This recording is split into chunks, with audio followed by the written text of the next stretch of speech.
Oke, kalau kita ngomongin soal terapi, apa sih yang pertama kali muncul di kepala Anda? Mungkin gambarannya klasik ya, sofa, buku catatan, dan satu metode yang saklek.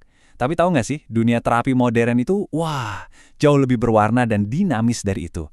Hari ini, kita bakal intip gimana para terapis sekarang nggak lagi cuma pegang satu kunci buat semua pintu, tapi justru bawa semacam satu set kunci lengkap yang bisa disesuaikan khusus buat Anda. Nah, ini nih pertanyaan yang sering banget muncul. Dengan begitu banyaknya jenis terapi, ratusan loh, pasti kita mikir, harusnya ada dong satu yang paling the best, satu metode yang paling manjur dari semuanya. Wajar banget mikir kayak gitu. Pertanyaan ini penting banget. Dan, siap-siap ya, jawabannya mungkin nggak seperti yang Anda duga. Dan jawabannya adalah, ternyata nggak ada. Betul sekali. Gerald Corey, salah satu nama besar di bidang ini, menegaskan dalam karyanya bahwa nggak ada satupun teori atau teknik yang terbukti lebih super, lebih unggul dari yang lain. Ini langsung meruntuhkan mitos tentang adanya terapi ajaib atau terapi super. Artinya apa? Artinya pintu justru terbuka lebar banget untuk pendekatan yang jauh-jauh lebih personal. Oke. Kalau gitu, kalau bukan satu metode andalan, terus solusinya apa dong? Nah, disinilah kita masuk ke konsep yang keren banget, yaitu kotak peralatan atau toolbox seorang terapis. Coba deh bayangin seorang terapis itu bukan seperti dokter yang cuma punya satu resep, tapi lebih kayak seniman ahli di studionya. Dia punya banyak banget alat dan tiap alat punya fungsi uniknya sendiri. Filosofi di baliknya ini namanya konseling integratif. Nah, yang perlu digarisbawahi, ini bukan berarti terapisnya asal comot teknik sana-sini kayak gado-gado ya. Bukan. Ada satu kata kunci penting di sini, sistematis. Maksudnya gini, terapis punya satu fondasi teori yang kuat sebagai rumahnya, tapi dia secara sadar dan terencana meminjam alat-alat dari pendekatan lain yang dirasa paling pas buat kebutuhan Anda yang unik. Jadi ini lebih soal merancang sebuah program khusus, bukan sekedar mencampur aduk. Dan coba lihat deh, isi kotak peralatannya. Wow, ini kaya banget kan? Ada terapi psikoanalitik buat bantu kita nengok ke masa lalu, ada terapi Adlerian yang fokusnya ke tujuan hidup kita. Ada CBT yang populer banget buat bantu kita merombak pola pikir. Bahkan ada terapi feminis sampai terapi sistem keluarga. Masing-masing ini tuh kayak sepasang kacamata yang berbeda, semuanya menawarkan cara pandang yang unik terhadap sebuah masalah. Nah, tugas terapis integratif adalah memilihkan lensa mana yang paling jernih untuk situasi Anda saat ini. Nah, biasanya nih, pendekatan integratif yang komprehensif itu dibangun di atas 3 pilar utama yang membentuk pengalaman kita sebagai manusia. Simpel aja kok, kita akan bedah satu persatu. Berpikir, merasa, dan yang paling penting, bertindak. Oke, kita mulai dari yang pertama, pilar pikiran. Ini tuh soal obrolan yang terjadi di dalam kepala kita setiap saat. Dialog internal. Coba deh pikirin, cerita apa sih yang sering banget Anda ulang-ulang tentang diri sendiri? Aku nggak bisa, aku pasti gagal. Nah, dialog internal inilah yang seringkali bukan cuma membentuk, tapi juga memperbesar masalah kita. Jadi, langkah awal yang krusial banget adalah menyadari dan mulai menata ulang obrolan ini. Lanjut ke pilar kedua, perasaan. Ini penting banget. Emosi itu bukan musuh yang harus dilawan loh, tapi lebih kayak bahan bakar.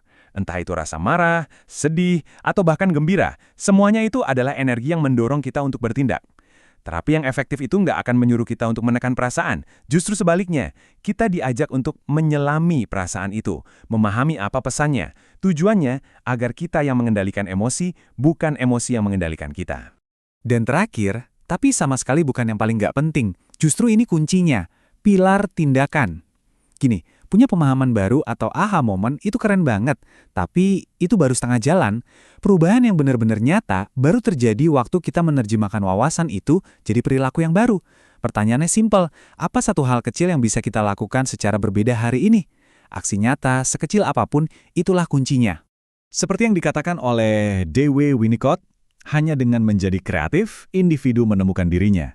Kutipan ini rasanya pas banget sebagai jembatan. Karena setelah kita membahas kerangka berpikir, merasa dan bertindak, sekarang kita akan melihat satu alat yang sangat kreatif. Alat yang seringkali baru benar-benar bekerja justru saat kata-kata biasa sudah terasa mentok. Karena jujur aja, kadang-kadang ada luka atau pengalaman yang letaknya begitu dalam, yang mungkin terjadi jauh sebelum kita punya kosakata yang cukup untuk menjelaskannya. Di saat-saat seperti ini, ngobrol aja rasanya nggak cukup, terasa buntu. Nah, disinilah kita butuh bahasa yang lain. Dan salah satu bahasa lain yang paling kuat itu bisa jadi adalah seni. Kita masuk ke dunia terapi seni. Seperti yang dijelaskan dalam karya fundamental dari Judith A. Rubin, ini adalah salah satu alat paling ampuh dalam toolbox terapis. Dan catat ya, ini sama sekali bukan soal jago atau nggak jago gambar. Ini murni soal prosesnya. Jadi, sebetulnya terapis ini tuh apa sih? Penting untuk dipahami, ini bukan kelas melukis atau kursus estetika. Ini adalah sebuah cara menggunakan proses kreatif. Bisa lewat coretan, cat, tanah liat, apapun, untuk mengeluarkan apa yang terpendam di dalam. Karya yang nanti dihasilkan itu jadi semacam jembatan, sebuah dialog tanpa kata-kata antara Anda dengan perasaan Anda yang paling dalam. Makanya, baik proses membuatnya maupun hasil akhirnya, dua-duanya sama pentingnya. Teori itu memang penting sebagai fondasi ya, tapi yang benar-benar bisa membuat kita paham adalah cerita. Cerita adalah jantungnya. Jadi mari kita lihat beberapa kisah nyata dari buku Rubin tentang bagaimana seni bisa benar-benar menjadi penyembuh. Coba bayangkan ini. Ada 3 anak kecil yang penuh dengan amarah. Mereka kesulitan banget mengendalikan agresi mereka di rumah. Nah, melalui terapi seni, mereka itu nggak dilarang untuk marah. Sama sekali nggak. Sebaliknya, mereka malah diberikan kanvas. Energi destruktif yang tadinya mungkin akan jadi pukulan atau teriakan, itu disalurkan menjadi coretan, cipratan warna, dan bentuk-bentuk abstrak. Tiba-tiba, proses kreatif itu menjadi sebuah wadah yang aman untuk emosi mereka yang sedang meluap-luap. Atau ada lagi kisah lain yang nggak kalah menyentuh. Seorang anak laki-laki, umurnya baru 6 tahun, sedang berduka sangat dalam. Tapi, dia nggak punya kata-kata untuk mengungkapkannya. Mulutnya seakan terkunci rapat oleh kesedihan. Tapi tangannya nggak. Lewat gambar-gambar yang ia buat, ia bisa menceritakan rasa kehilangannya. Dia bisa memproses kesedihan yang mungkin bahkan belum bisa ia beri nama. Seni, dalam kasus ini, memberinya suara di saat kata-kata sudah nggak sanggup lagi. Oke, jadi dari semua ini sekarang kita bisa melihat gambaran besarnya kan? Konseling integratif itu adalah filosofinya atau cara berpikirnya. Dia adalah kerangka kerja untuk membangun pendekatan yang benar-benar unik dan personal buat Anda. Nah, sementara itu, terapi seni adalah salah satu alat spesifik di dalam kerangka kerja tersebut. Sebuah modalitas yang sangat kuat yang bisa dikeluarkan dari kotak peralatan saat memang dibutuhkan. Semua pembahasan kita hari ini sebenarnya mengerucut pada satu kesimpulan yang sangat penting. Jalan menuju pemulihan atau kesejahteraan mental itu ternyata bukan jalan tol yang lurus dan sama untuk semua orang. Bukan.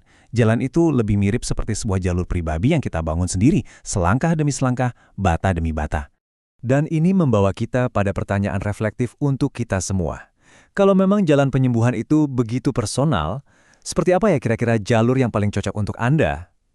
Mengetahui bahwa ada begitu banyak alat yang tersedia di luar sana, itu rasanya sangat memberdayakan kan? Tujuannya bukan lagi untuk mencari satu jawaban yang benar untuk semua orang, tapi untuk menemukan kombinasi pendekatan yang paling benar dan paling pas untuk Anda di titik hidup Anda saat ini.